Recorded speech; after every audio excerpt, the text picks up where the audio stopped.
Hi, this is Radionomics, and today we shall be discussing the radiology behind varicella pneumonia. Okay, so just for some background information, we all know that varicella zoster is a virus, and so this is basically a viral pneumonia. It's actually a pretty rare complication of varicella zoster primary infection, aka chickenpox, and it's more so observed in those patients with immunocompromised status. So, be it HIV patients, organ transplant patients, patients on immunomodulators, etc. And as we come to the mortality of this particular disease, it's actually somewhere between 10 to 30%, but more broadly, you can say it is about 9 to 50%. So again, varicella zoster virus being a virus, it belongs to the human herpes virus group of family, and it's basically called HHV3.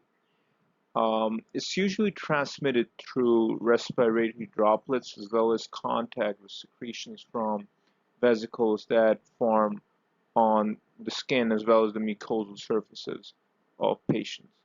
And again, the primary infection is usually called chickenpox, and the secondary infection, which is basically a reactivation of the virus, it's called shingles. Now, generally speaking, chickenpox usually runs a really self-limiting benign course in children, and the complications, one of which is pneumonia itself, tend to occur more so in adults.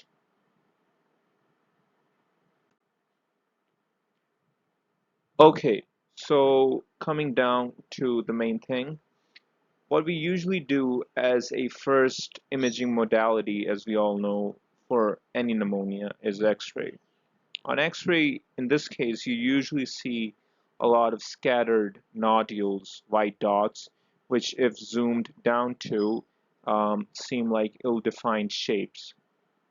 And this basically suggests healing as well as calcifications that follows the initial diffuse alveolar damage that occurs in varicella zoster pneumonia.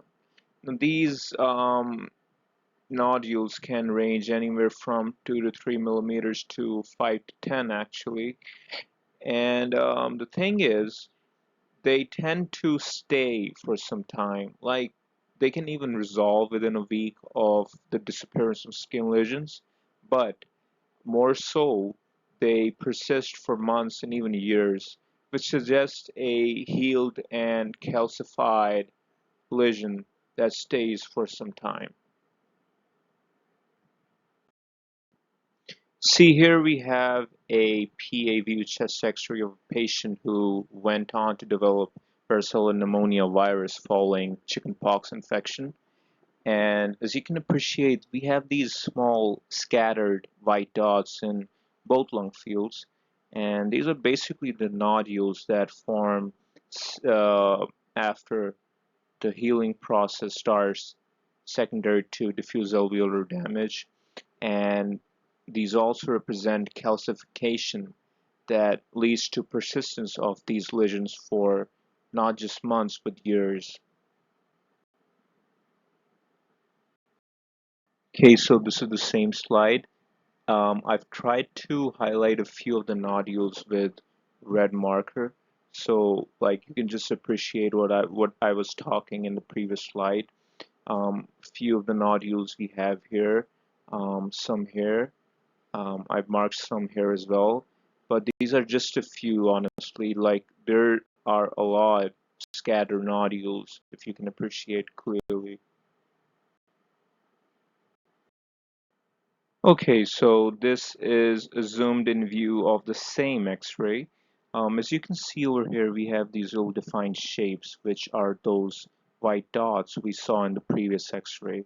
And yes, these are those nodules that we have been talking about. And you can appreciate how these are scattered, like in all of this zoomed in section. Again, I've tried to highlight a few of these nodules, and you can appreciate these are like ill-defined shapes which make up the chest x-ray of a patient with varicella zoster pneumonia. So this is another x-ray of a patient who had varicella zoster pneumonia way back, and like really later he still had those nodules shown up on chest x-ray. And again, these represent calcifications, healing process, which tends to form scars and leaves behind these white dots. You can appreciate these scattered again in both lung fields. And just for your convenience, I've again highlighted a few of these nodules if you can appreciate clearly. So coming down to CT scans, CT scan usually shows those ill-defined as well-defined nodules scattered throughout both lung fields. And another phenomenon, actually two other phenomena that you might observe in CT scan. One is a halo around these nodules, which leads to a ground glass opacity appearance.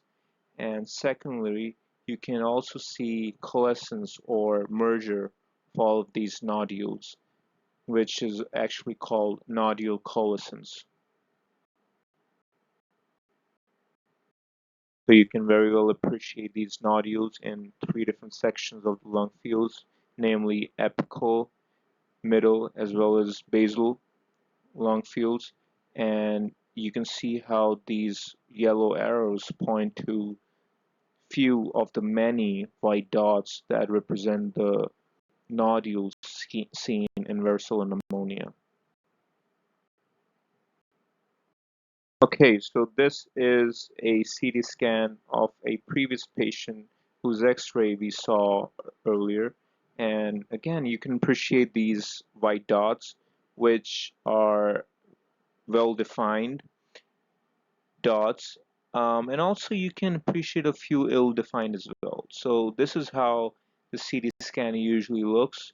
I'm afraid we cannot see nodular coalescence as well as ground glass halos, but these also tend to form in varicella pneumonia. Okay, just to wrap this up, you need to be vigilant of a few common differential diagnoses when you look up a chest X-ray or CT scan of a patient with varicella pneumonia. Number one, we have Goodpasture syndrome, which is a autoimmune condition that leads to hemorrhagic foci in the lung fields. Secondly, we have left heart failure, which leads to pulmonary congestion, and then later on hemosiderosis, again, deposits in both lung fields.